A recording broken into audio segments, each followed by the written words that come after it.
Good afternoon. Welcome, all of you, to the final speaker of this year's Dean's Lecture Series.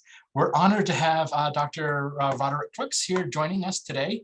Dr. Crooks' scholarship focuses on community organization from a multidisciplinary perspective, ranging from human-computer interaction to STS to policy.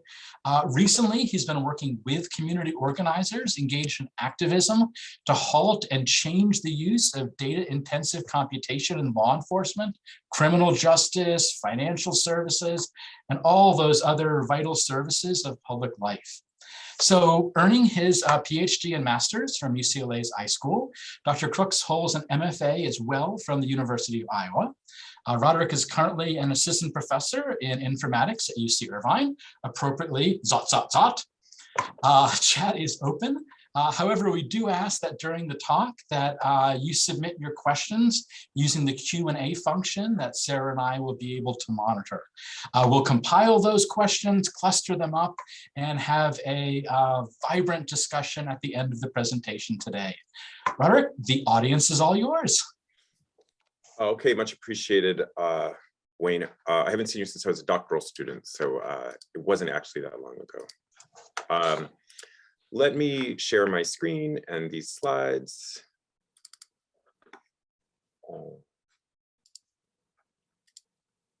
Okay, can these slides be seen? Thank you. Okay, so I'm calling this talk Spreadsheets for Racial Justice, really focusing on some kind of ongoing research that I've been doing with community organizers. Before I get into the talk, I shared a link with a copy of the slides and a copy of the talk for accessibility purposes with Sarah Grunn. And I can't actually reach the chat now, but I asked Sarah if she could periodically repost that link. So if for accessibility purposes or for any other reason, you want to see the slides or the talk, all that information is contained in a link for you. Again, thank you so much for having me, and I'll just get right into it. So here's how I've organized the talk. It should take about 45 minutes. I'm going to introduce myself and talk a little bit about my general approach to research and how I came to this work. I want to also locate this work as being very interested in issues of access to technology in racialized and minoritized communities, ostensibly for social justice purposes. And so I want to be careful to point out how that was really my entry into the field, my entry into these various questions. So we'll do kind of a brief moment about that, not too detailed, and then I'll move on to this work that I've been doing with community organizers. The meat of the talk really concerns this ongoing interview-based research with community organizers. And then at the end, I'll just kind of tell you a little bit about where that work is and what's happening with it. So briefly, I'm working in the field of what I would call social informatics, very much in the tradition of the Irvine School, researchers like Rob Kling, later Jeff Bowker, Paul Durish, and Bonnie Nardi. I take social informatics to be multidisciplinary scholarship, which spans established disciplines in information science, communication, science and technology studies, and HCI. So this Irvine School, which again was so influential to me as a student, and one of the reasons why I wanted to get a PhD and then come to work here, it got a lot of traction by doing tech-focused research which mobilize some articulation of the social. So one thing I think a lot about is what does the social mean in social informatics research? So I take this one to be a sort of approach, which is empirical. So it's empirical studies about the design, use, and consequences of technology. But this empirical research is really structured and invigorated and in conversation with theories from anthropology, organizational studies, social psychology, education.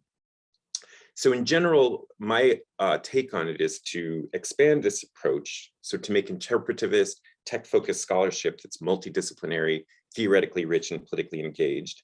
But in terms of my own research agenda, or maybe a manifesto, I want to put it out there that the social, whatever it is, encompasses race, and that the main of informatics research has shied away from this kind of analysis. So in my career up to this point, which again, admittedly has not been very long, I use concepts from queer of color critique, sociology of race and racialization, and Black studies to understand tech-society relationships. And I wanted to put that out there, especially for students who are in the audience, that there is very much a need for this kind of analysis. And I would say great opportunity in the field for scholars who could speak to those concepts. I call the lab that I work with the Evoke Lab. It's a name I inherited from Professor Bowker, Jeff Bowker, with whom I studied So in the Evoke Lab, I've just shared here the kind of community commitments that we made and that we return to. This is their sort of current iteration. So with the students that I work with, and right now that includes 4 grad students, 1 master's student, 1 undergrad, a postdoc, and then a kind of rotating team of undergrads. I ask everybody to periodically visit these commitments, to think through them, and more importantly, to enact them in our work together. So we're a community of writers. We practice anti-racism. We also practice reciprocity, and we value academic generosity. I'm just going to talk about this point here about reciprocity. And I talk about this in terms of my own positionality and the way I approach research. So I'm approaching research on technology as a biracial, Black, cis, gay man from a working class family, but also as a former tech worker and also as a current college professor. So reciprocity to me has to do with research justice, and it has to do with how we approach research in the communities that we care about. So we center the minoritized and racialized communities we care about in our research. We recognize the value of intellectual work done in working class communities of color. We dispute that the knowledge we produced in the academy is superior to the lived experiences of community members. And we recognize that racialized and minoritized communities are creative and powerful, even under consistent conditions of oppression. So that's very much how we're approaching research. And I'm going to now just tell you briefly about some projects we've done in this vein that don't look like traditional research. So one thing we do in the Evoke Lab every year is we hold a workshop, or I guess a meeting, you could say, for community organizers who are interested in datafication, which I will define for you a little bit later in the talk. This is the first iteration of the talk that we did in 2019. You'll recognize some fellow researchers there, also some community organizers, some graduate students. In attendance were Data for Black Lives, the Bronx Defenders, the Stop LAPD Spying Coalition, Measure, Our Data Bodies, the Urban Institute, and iRise. Subsequently, I put on this program 2 more times, more recently in the form of a conversation between organizers about differing visions of abolition and what, if anything, technology might contribute to that conversation. This is an example of something that we produced in one of these workshops that, again, does not take the form of research. We co-published an essay that we published on Medium called What We Mean When We Say Abolish Big Data 2019. I've taken just one quote from that work. A tool that seems obviously fair, accurate, or transparent in one setting might cause terrible harm when viewed from the perspective of the person or persons it injures. So co-publishing with community organizers is not something I have done frequently for various reasons, but this is part of this work with community organizers is very important for my thinking. And it's pushed me to try to consider what knowledge production that foregrounds structural oppression might look like. So I've written about the difficulty of working with community organizers. I consider collaboration with community organizers difficult and contentious work, but it has very much shaped my intellectual approach, even if what I was doing did not always produce academic research. And then here's another example of the kind of work that I've been undertaking. Annually, I do a research experience for undergraduates in cooperation with colleagues from sociology. We organized the REU around the concept of data justice, which is not a term I'm going to go into in great detail in this talk, but it is one that has structured this work. What you're looking at is a picture of some of my students working together, and also a shot of a database that we produce in this REU, a collaborative ongoing resource that we use to inform our own research and organizing.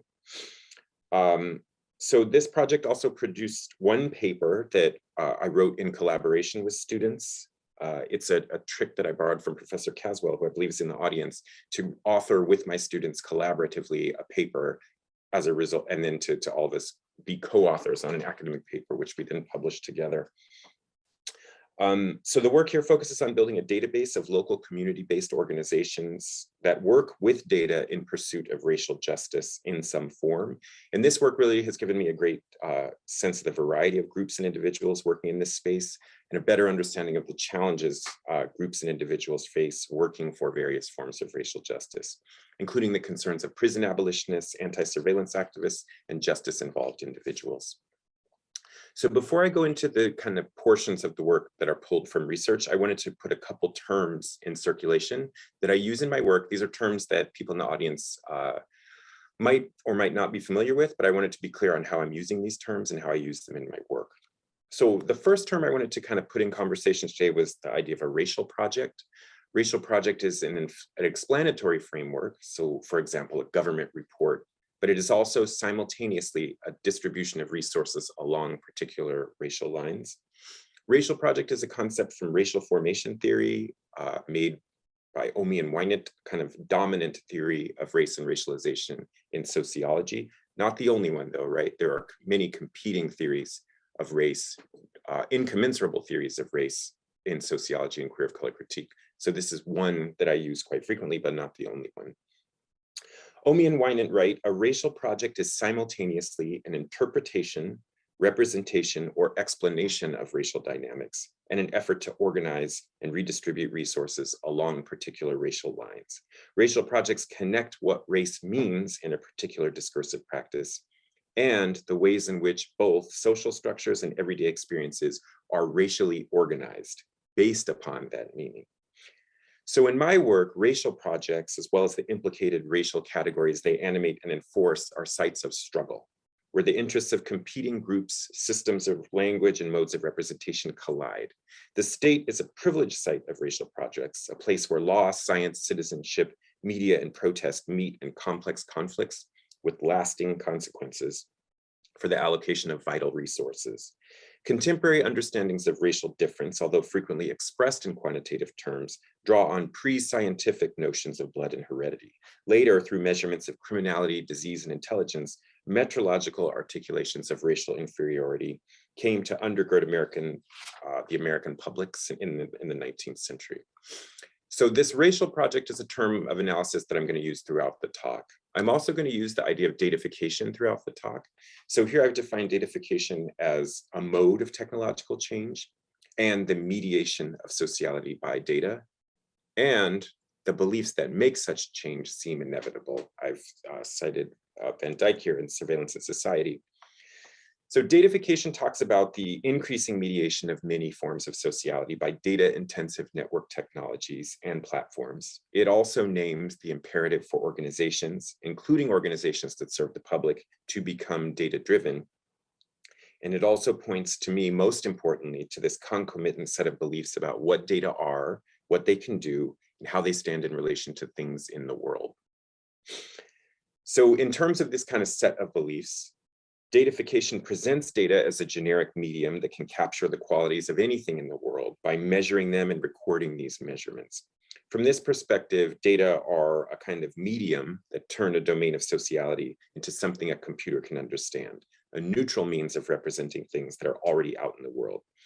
This proposition offers an appealing metaphysical egalitarianism in that to a computer, everything is just data. Still, this conception, however tempting or however useful really, rests on a tight coupling of data and things in the world. And more importantly, the bidirectionality of this relationship, which is to say that working on data supposedly means working on things in the world and vice versa. But thinking of the whole world as something potentially computable carries political consequences.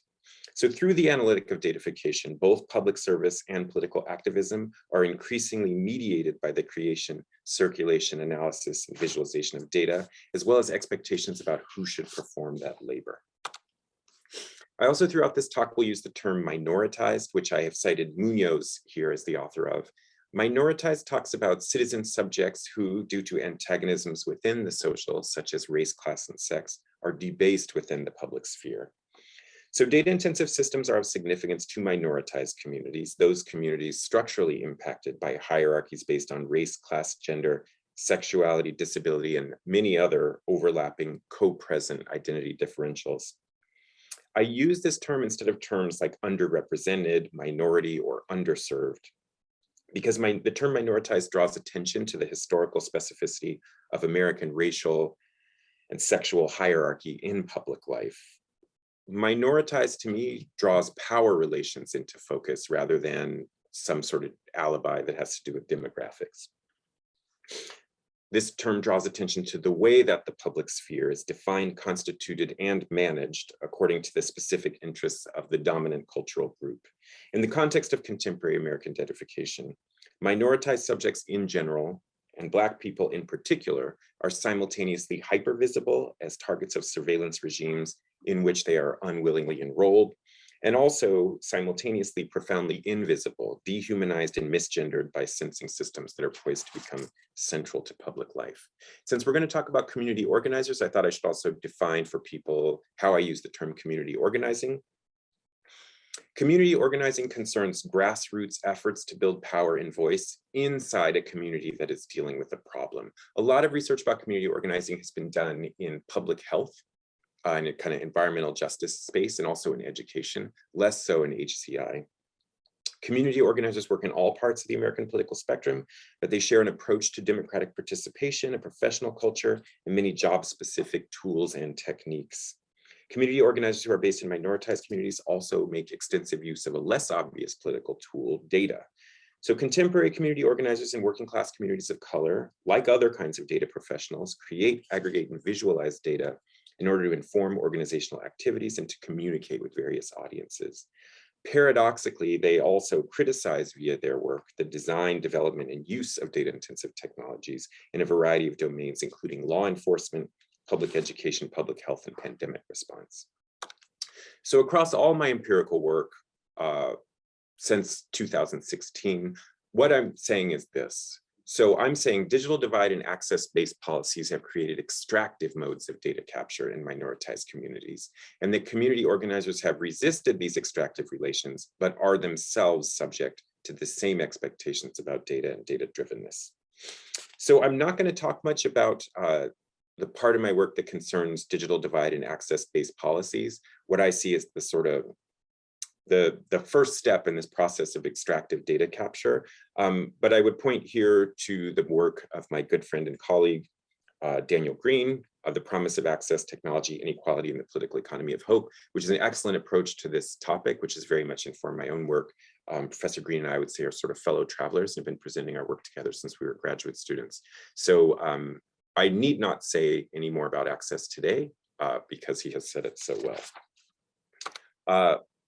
But I'm going to just start here at this moment of departure when we can look at access-based policies, or the idea of some beneficial point of minoritized communities themselves engaging with digital technologies for their own benefit or for social justice purposes, leading into this kind of extractive regime of data capture.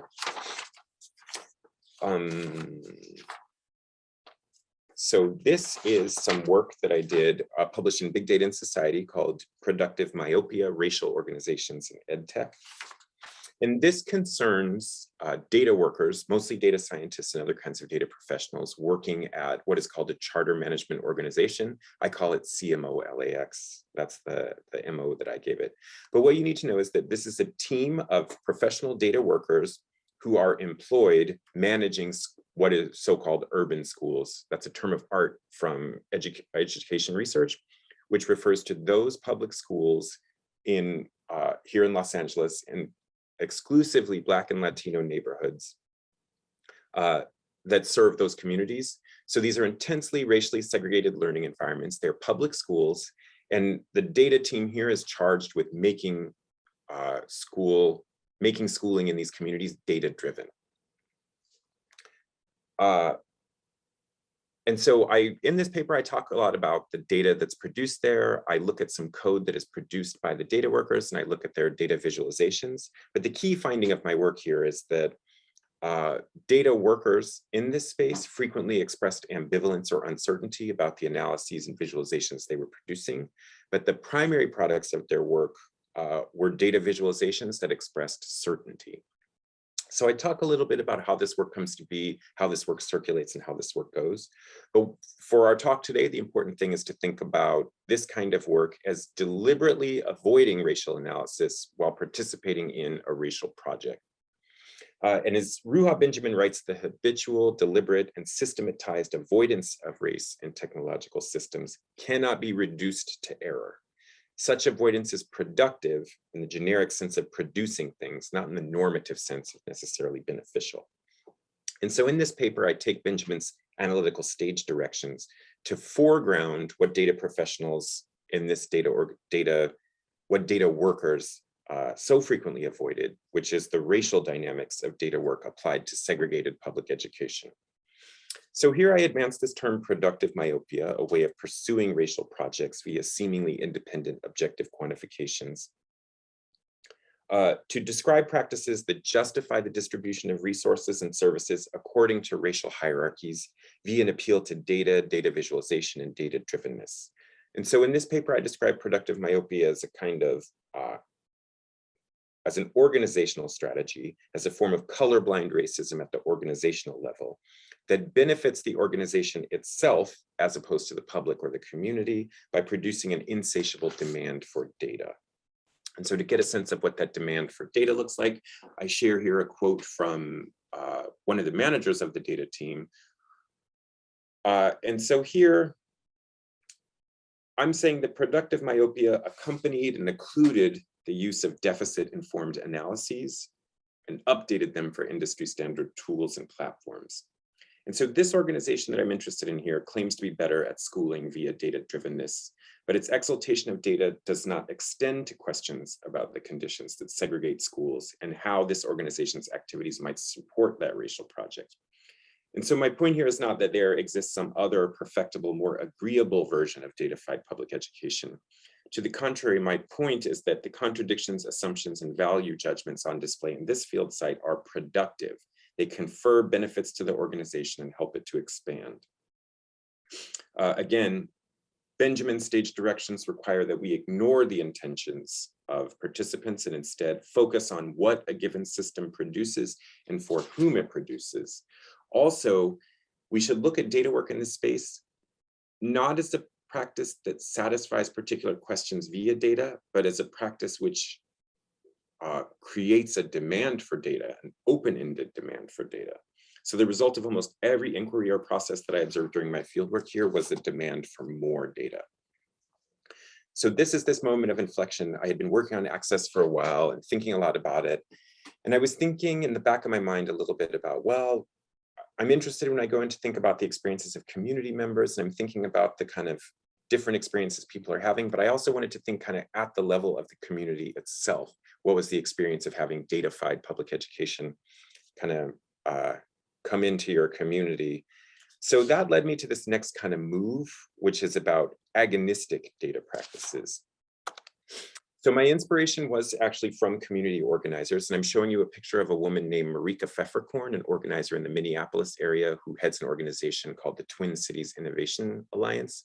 And she coined the term in her own work, cradle to prison algorithm.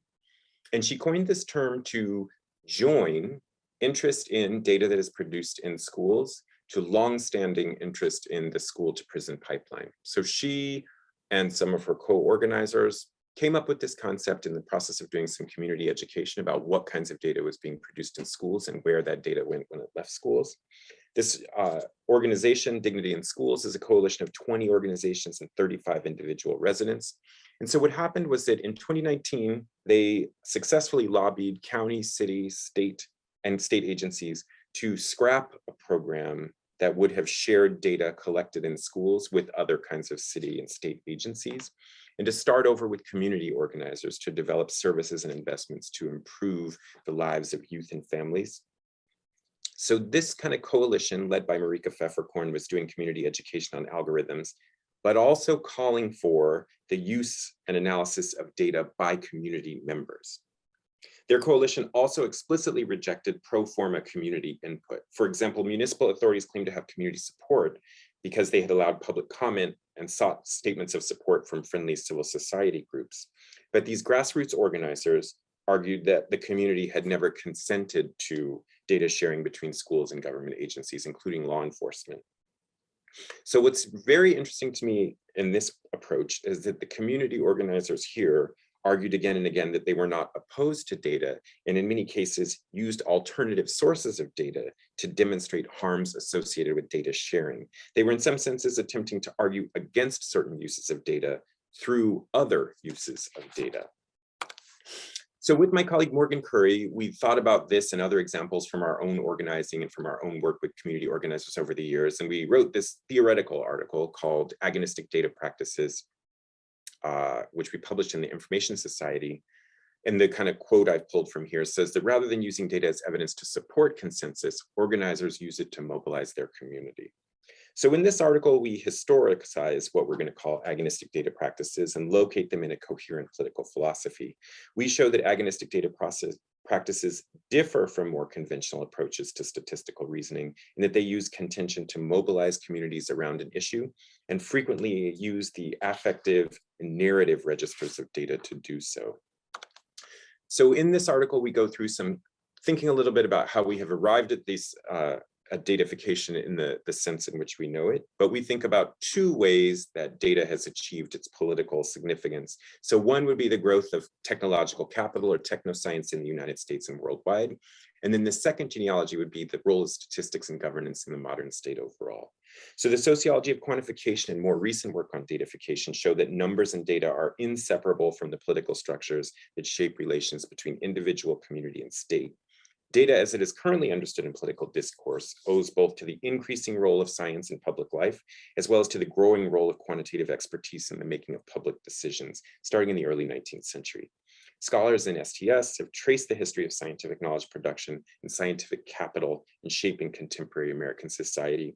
Here, we're talking again about those cultural logics that set the stage for datafication. We're thinking of the origins, growth, and prominence of technoscientific capital and its attendant values: data, science, objectivity, and technology. We might also add innovation, scientific management to these values. We're thinking about governmentality in its contemporary form and its commingling of the tech sector and the public sphere. We're also thinking about data as fundamental to the conception of modern public service. But as the historian Muhammad writes, data is not necessarily a benevolent force in the shaping of public policy and has in fact been quite harmful. As the historian Muhammad writes, modern understandings of racial difference recapitulate the concepts of blood heredity via statistical reasoning, the datalogical inframing of race itself. Statistical data encodes racial discrimination into city life in the United States in the last century. The persistent conditions of inequality of Black communities in particular were created by measuring Black lives and their worthiness as citizens and human beings by crime statistics. Through measurements of criminality, disease, and intelligence, metrological articulations of racial inferiority have guided American public life since the 19th century. From this perspective, data are themselves artifacts or traces of intense social conflict and ideology, which places the community organizers they were interested in what we would call a double bind. And that looks like this. So data themselves are theory-laden, and in many cases, an emphasis on data supports a racial project. So the demand that political arguments be placed in the form of data could wrap us up in something that we don't want to be wrapped up in. Also, data work responsibilizes working class communities of color for documenting harms that are already known to or even produced by the state itself. So I'll give you some examples of that in a bit. But creating or working with data demands resources, including in many cases the labor of community members themselves. And a demand to produce data directs resources towards clerical work, towards public relations, and towards scientific communication, rather than the redress of structural inequality, which has inspired this labor in the first place. Ironically, the privileging of arguments when they are made in the form of data devalues the various forms of knowledge held within communities, a value that contradicts the ethos of community organizing. To be useful, data require different kinds of technical expertise, that kind that is conferred by educational institutions that themselves support racial projects. In effect, community-based or participatory data activist projects produce benefits that more easily accrue to elites, to experts, to professionals, and to data workers, rather than to community members themselves. This same paradox obtains in the context of community organizers who want to use data for community-directed or movement purposes. The value of the data produced might accumulate to some party better positioned to reap it. So we loop in this theory of political agonism or agonistic pluralism. It's a theory, a political theory which proposes that meaningful democracy only thrives through ongoing clashes of power. Political movements from this view are based on an us that have meaning only in relation to a them, typically an elite. So we would organize a political body in opposition to, say, the liberal media, the deep state, or illegal immigrants. Or likewise, in a different part of the political spectrum, we might organize our own political body with respect to the 1%, neoliberalism, or surveillance capitalism. These differences ultimately result in antagonisms, which political theorist Chantal Mouffe considers generative and productive. They motivate people to get politically involved and imagine alternative futures that can reshape the political order in the present. So the agonistic perspective takes a highly critical view of political consensus. Claims that purport to be universal, rational, and politically neutral are constructed through inclusions and exclusions about what can be said, who can say it. So building on theories of agonism, we start to notice that some data practices do not function as a step towards building consensus constructed on evidence, but for contestation and effectively charged rhetoric. So we call these agonistic data practices, and we note that these agonistic data practices frequently draw on affective components of data and also narrative components of data, or using data to tell stories. We also note that these data practices of community organizers tend to be small data practices constituted in contest with big data practices. So I don't mean here small versus data as in these are choices. I mean small data practices deployed against what are perceived to be larger, more powerful tech concerns and their technically superior workforce. Here you have Shauna, a database manager and environmental justice advocate, saying, I'm not a data scientist. I don't collect data personally. I bumble around in Excel. I'm not going to beat Google at its own game. So this language of contest, this language kind of noble inferiority with respect to the tech sector, something that we hear quite a lot. Here are some examples of work that is derived from what we would call agonistic data practices. These are data-informed arguments using data collected primarily from city, state, and local agencies. Community organizers collect data from public records requests, among other sources, formulate arguments for racial justice based not on consensus, but on mobilizing the community itself. Because data are both statistical and visual, most frequently encountered in graphical forms, their increasing prominence in everyday life requires many kinds of competencies and literacies, as well as the capacity for certain kinds of feeling. Non-experts, increasingly called upon to engage with data at work, school, or play, rely on feelings to make sense of data and data visualizations, not only their logical or rational faculties. And again, just as these affective dimensions of data are frequently invoked by political actors, so too are their narrative qualities. So we're talking here about using data to tell stories or incorporating data as just one more element of story, another kind of element that you could use like a character, a plot, a hero, or a conflict to wrap up your narrative, and also to take control of a narrative that informs a form of harm in your community that you want to dispute. Again, we do not see these as attempting to convince others outside the community that a particular course of action or the goal of a movement are particularly worthy. There might be such an effect, but in general, we see these uses of data and the political communications that are derived from them as being focused on different kinds of audiences.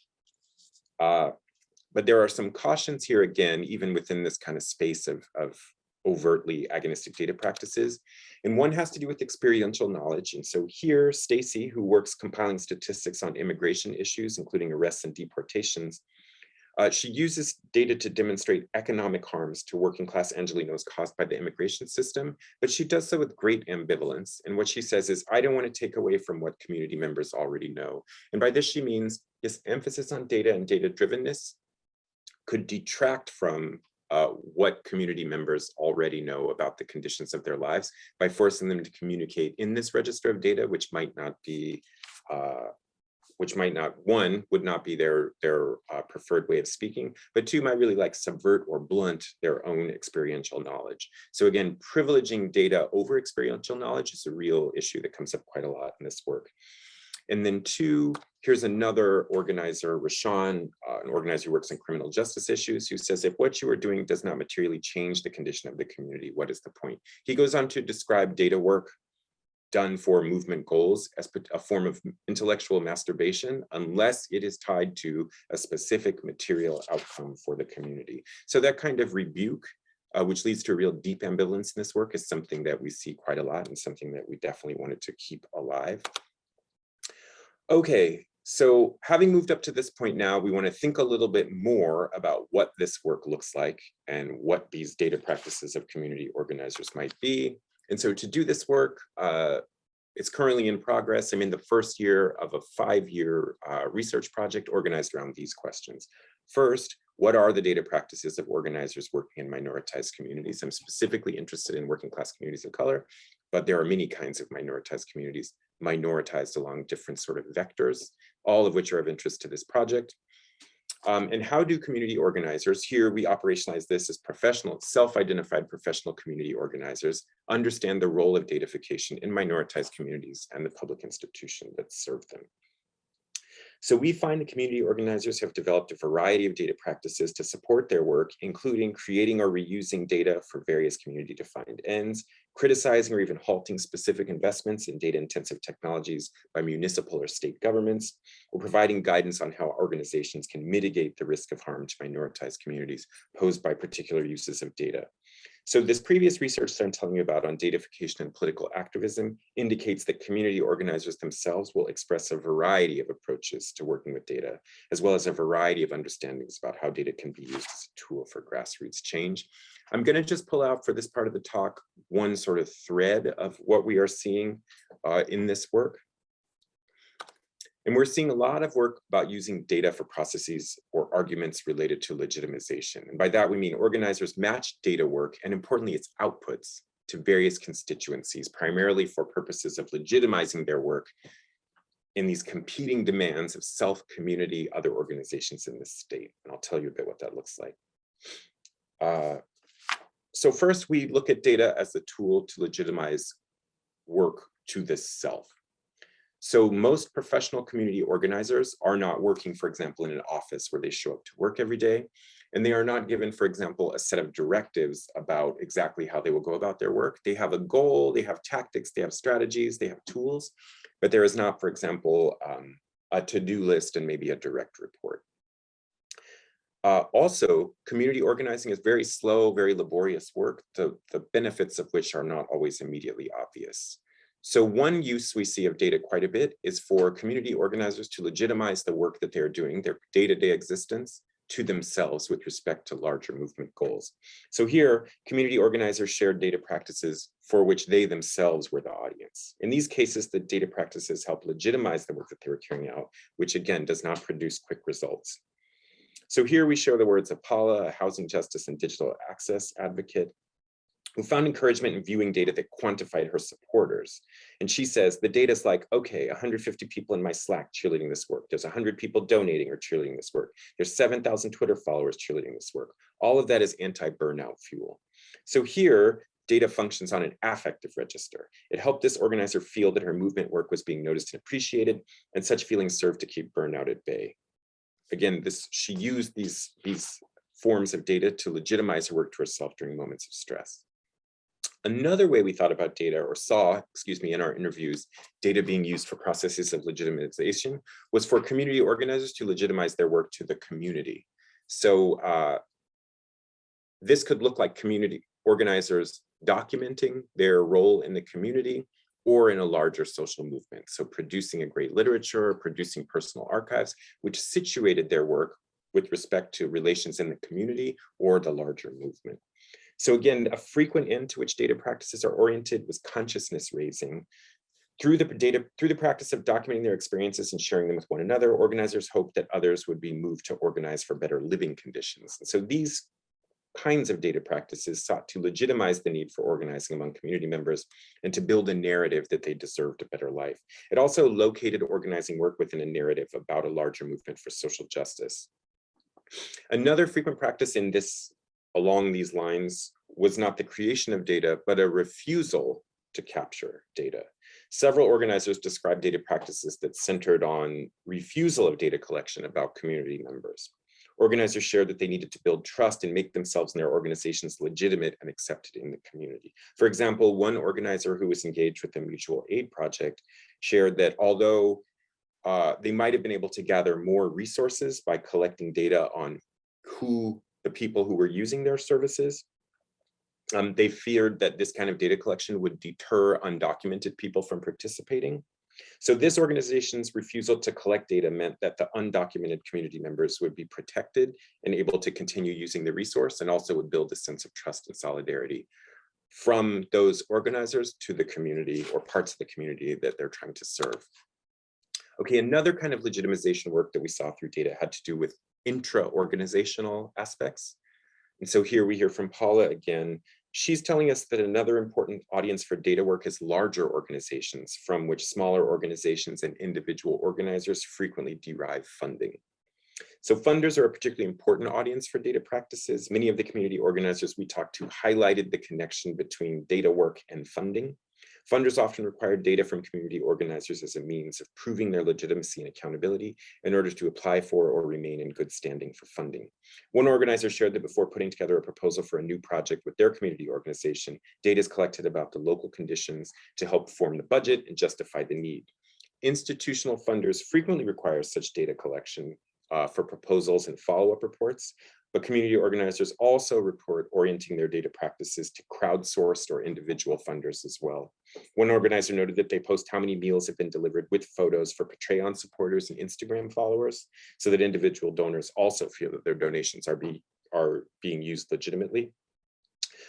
So doing it for the gram is a form of community organizing. One organizer similarly mentioned using data about the number of attendees at workshops in order to post on social media and solicit donations to fund further workshops. This organizer was simultaneously critical of data collection for institutional fundraising, noting that data was a tool of the nonprofit industrial complex to get me the funding I needed. And by that, she means she resented the metrics that felt impersonal and were imposed upon her work by the funding agency.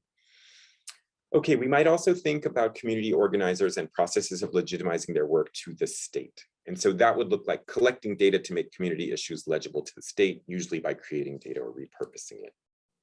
So one organizer shared with the team that they went to city council meetings and participated by sharing data about community concerns with the city council. So she noted that at times policymakers asserted statistics that did not align with the experiences of the community. So contesting this data was another data practice oriented towards the state. For example, she saw a legislator produce a map of broadband connectivity that claimed her city was already totally covered. However, through her organizing, she and her allies had constructed an alternative data set that they offered to legitimize policy to support further funding for broadband equity. This is perhaps an expected form of data activism of a piece with previous research on counter data and counter mapping. Another organizer told us about a longstanding project in South Los Angeles that recruits community members to document environmental harms in the neighborhood. This organization trains community members how to use various kinds of sensors and reporting tools to capture the disparate impact of environmental regulation on working class communities of color. But this is another zone of risk for the community, though, in that the places and consequences of pollution in the community are already well known, both to the community, also to the city, also to the state, and also to the federal government. So in this organizer's view, this counter data might get the state to intervene to clean up pollution, but it was more important that the data collection was a source of solidarity and community building, regardless of whether or not the state took it seriously. So these are just some varieties of these kind of small data practices oriented towards the interests of the self-defined and movement-defined goals of community organizers working in working class communities of color. I want to just kind of check in about the status of this work and some other themes that we're looking at in understanding these practices. So this work is ongoing. We hope to interview 100 more community organizers in the next 2 years. And two things that we are looking at in terms of our coding of these interviews now. One is data aesthetics, or the political aesthetics associated with data and data visualization, thinking a little bit about the flattening effects of data visualizations and how the conventions of data visualization might mute or subvert intended political messages. We have been reminded again and again about academic complicity and harms associated with data-intensive computation in public service. So many of our organizers remind us again and again that the university is implicated in harms in working class communities in a variety of ways related to gentrification, related to racial discrimination, and who can get to the university in the first place. So academic complicity is what we will take up in the next iteration of our datafication and community organizing workshop. And then finally, thinking a lot about state violence. And so thinking about not just organizers' responses and tactics, but thinking about the analytic of state violence to direct our attention to who must be harmed by the state, who must be protected by the state, and how this kind of approach, taken again from public health, might orient us away from thinking kind of superficially about rhetoric and arguments. So just to sum up what I've been talking about across all my empirical work and in this most recent work about community organizers, I'm saying access sets the stage for extractive relations, and that community organizers are subject to the capture of value from their movement work, but they navigate this trap through ambivalence, strategy, and a focus on narrative. So to close the talk, I wanted to share this statement from the Black Party Panther for Self-Defense 10-point program. It says, we want land, bread, housing, education, clothing, justice, peace, and people's community control of modern technology. And so to link back to larger concerns about race and social informatics research, people's community control of technology gives us a way to think about datafication in working class communities of color. As the community organizers with whom I have been speaking insist, a regime of people's community control would capture the value of work that goes into creating, processing, and circulating many kinds of data for the benefit of working class communities. This would be of a piece with the long and as yet unaccomplished and unseen generational work of building a racially equitable public where citizenship and the right to participation and representation are available to all on equal terms.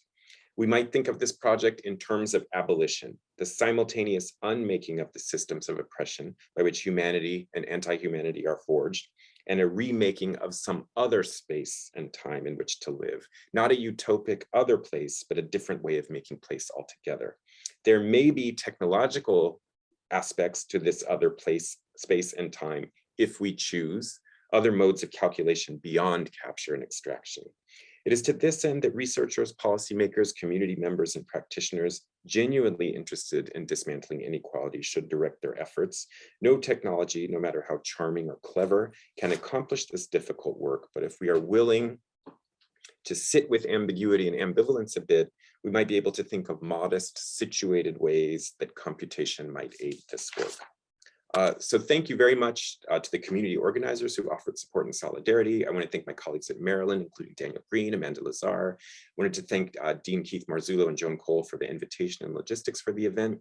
And any speaking fees associated with this talk or any talk I give in public are donated to one of my community partners.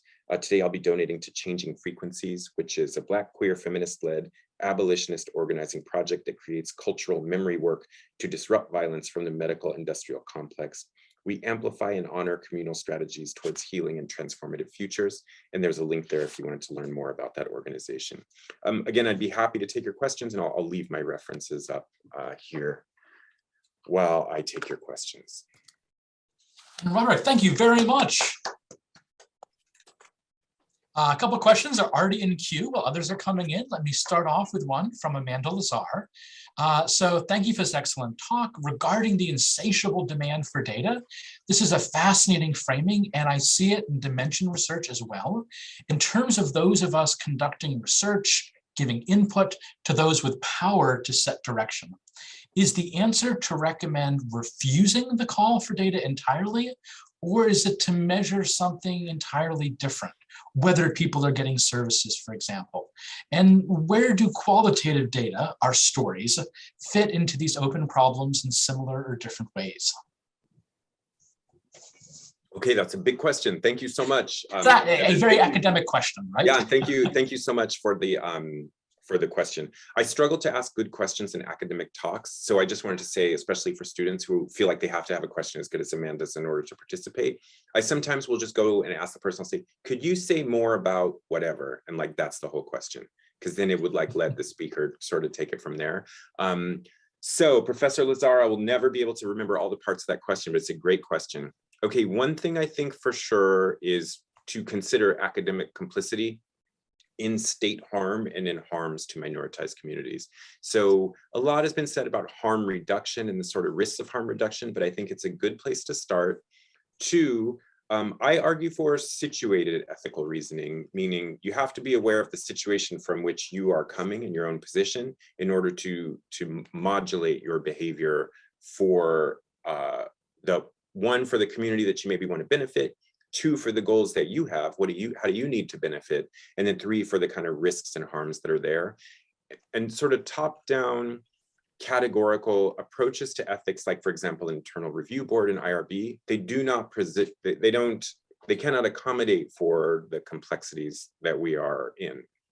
So how I might, those are the broad principles I would use to direct myself in this space. So one thing I would think about is, one, what is the community that you are trying to help, or who's the audience that you're trying to help? Have they asked for your help, and what specific ways are they looking for help? So I frequently find that I'm negotiating with community organizers over what kind of research I can do, what kind of things we can produce, what sort of resources are in circulation.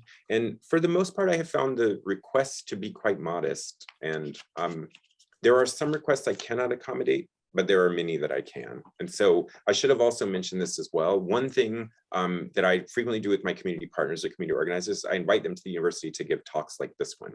And so that's a way that you can sort of elevate, or I guess more equitably share the resources of the university with others. But to answer your question, how does that relate to data collection that we might do for our research? I think it's at issue, but we should not look for general propositions to guide our behavior always. We should look for situated ethical reasoning and negotiation with the communities that we want to help as partners. That is a general ethical guideline, isn't it? Okay, so now also we have to sit with ambiguity and be comfortable with ambiguity. How's that? Indeed, many thanks. Let me give the short version of Dan's question, which is we should be paying a lot of attention to learning from the other scholars that have focused on race and racism for years, our colleagues in sociology, ethnic studies. We can use their concepts to enrich our own domains, but what is social informatics' contribution to theories of race or racism, or what could it be? Oh, that's so wonderful, because at the beginning of the question, I'm thinking, yeah, we don't want to raid other fields and kind of do violence to theories and concepts that are developed there. One thing, though, is that most of social informatics research, a large part of it has been empirical. And so not all of the other studies that are done, for example, in ethnic studies and Black studies are empirical. There are purely theoretical works or interpretive works that are based on works of art or literature. So one thing that I think is great about social informatics research, or one thing we could contribute, is this attention to empirical details. So field-based studies, ongoing studies of the kind of messiness of the world. So I think that's actually a great contribution of this field. And again, it's possible to use theories and concepts from other areas respectfully. So with kind of good citational praxis and like with a kind of mind towards contributing to that field in some small, modest, situated way.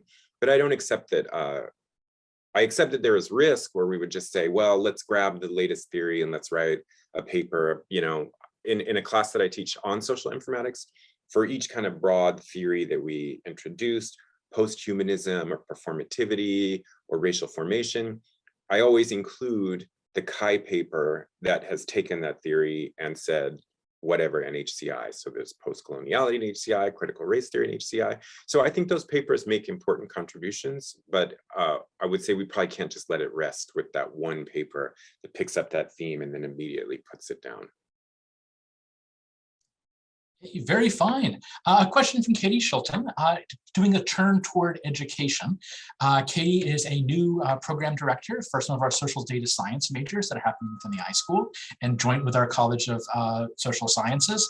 So a question she has is, how do you talk to your students about the modest possibilities of technology and ambivalence toward datafication? What does that look like in the classroom? So I do this in both my undergraduate classes and in this research experience for undergraduates. Also, thank you for coming, Professor Shilton, my former classmate. Thank you so much. I appreciate it. So one thing that I do when I approach these things is I always make sure to indicate that people are already here and already thinking and already working. And so what I try to instill in people is to resist the impulse to rush in and design or to innovate.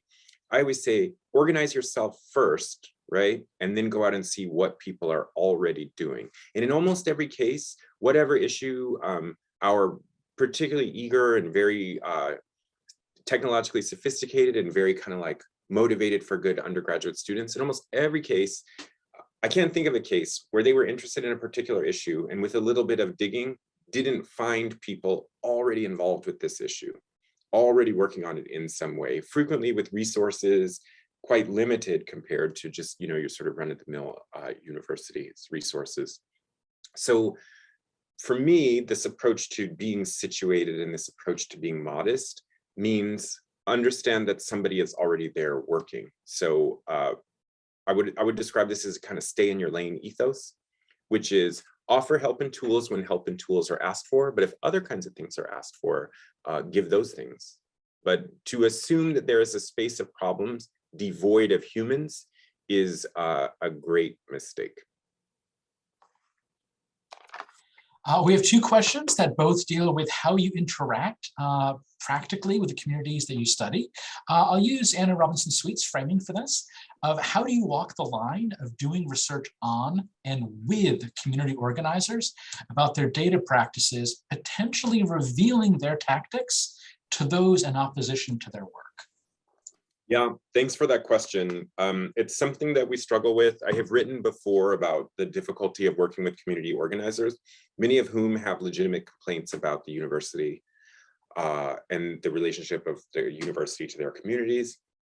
Many of whom feel that the harms they are working with, if we're talking about anti-surveillance advocates, feel that the harms of surveillance are partially produced by academic computer science, schools like Irvine School of Information and Computer Science and your own College of Information Studies. So I would say quite uneasily and through negotiation. And then again, just a range of activities. So there are community organizers that I work with that are excited about this work, open to this work, happy to help me recruit survey subjects, interview subjects, excuse me, like really want to participate, want to come back to the school and talk again year after year after year.